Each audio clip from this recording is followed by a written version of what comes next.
આવતીકાલે રવિવારે 31 મેના દિવસે અધિક જેઠ મહિનાની એટલે કે પવિત્ર પુરુષોત્તમ માસની પૂર્ણિમાનો દિવસ છે, જેને ધ્યાનમાં રાખીને યાત્રાધામ દ્વારકા ખાતે જગત મંદિરમાં મંગલા આરતી અને દર્શનના સમયમાં ફેરફાર કરવામાં આવ્યો છે।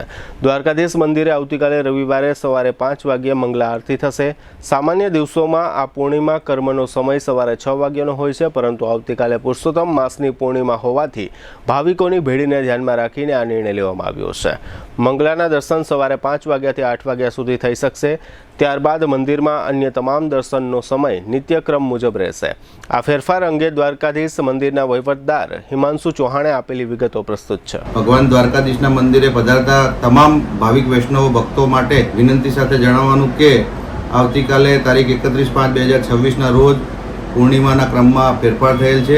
સામાન્ય રીતે પૂર્ણિમાનો ક્રમ સવારે 6 વાગે થતો હોય છે, પણ પવિત્ર પુરુષોત્તમ માસને ધ્યાને રાખી અને ભક્તોની જે પણ સંખ્યા મોટી માત્રામાં દર્શનાર્થે પધારનારની છે એમની વ્યવસ્થાને ધ્યાને રાખી અને પૂજારીશ્રીએ મંદિર ટ્રસ્ટની વિનંતીને ધ્યાને રાખી પૂજારીશ્રી સવારે 5 વાગે મંગળા આરતી કરવામાં આવશે।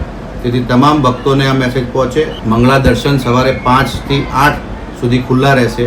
8 વાગ્યા પછી નિત્યક્રમ રહેશે। તેથી તમામ ભાવિક વૈષ્ણવોને વિનંતી છે કે મંગળા આરતી અને મંગળા દર્શનનો લાભ લેવા માટે 5 વાગ્યાનો જે ક્રમ છે એ પ્રમાણે પોતે આ દર્શનનો લાભ લે।